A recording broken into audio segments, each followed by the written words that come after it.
L'entreprise Gaston Mille est une entreprise familiale qui a été créée en 1912 par Gaston. Ensuite a succédé Charles, Hugues et moi qui ai repris la direction depuis maintenant 3 ans. L'entreprise Gaston Mille a un effectif de 63 salariés. Nous faisons un chiffre d'affaires de 10 500 000 €. Nous fabriquons sur le site de Courthézon, donc en France, plus de 350 000 paires et 80 000 sont importés d'Asie. L'étape première pour la réalisation d'une chaussure de sécurité, c'est la forme. La forme, c'est ce qui définit l'espace intérieur de la chaussure. Une fois que nous avons défini la forme, nous avons la partie du choix des matières premières. Sur la partie matières premières, donc 40% du prix de revient, c'est le cuir. Nos cuirs sont essentiellement de la pleine fleur, avec des épaisseurs qui sont supérieures au marché, puisque nous travaillons des épaisseurs de plus de 2,2 mm, ce qui est vraiment exceptionnel. Ensuite, bien sûr, il y a la partie découpe, avec 2 systèmes de découpe qui sont à l'emporte-pièce, à l'aide de presse, majoritairement utilisés pour la production industrielle.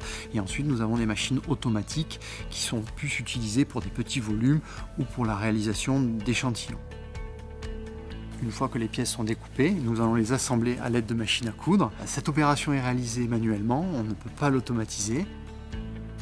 Et ensuite, bien sûr, nous passons à l'opération essentielle pour la partie Made in France, qui est donc le strobel, le nom de la machine, pour piquer la première de montage à la tige.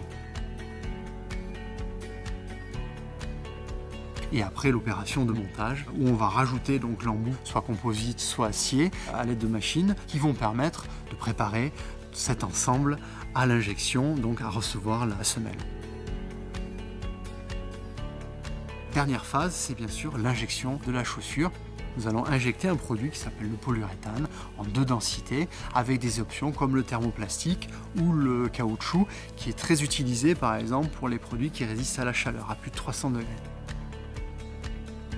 Une fois que l'injection est terminée, il y a la partie contrôle qualité, la finition. On va rajouter la première de propreté qui est une partie essentielle pour réguler la transpiration du pied, mise en boîte et ensuite expédition chez le client.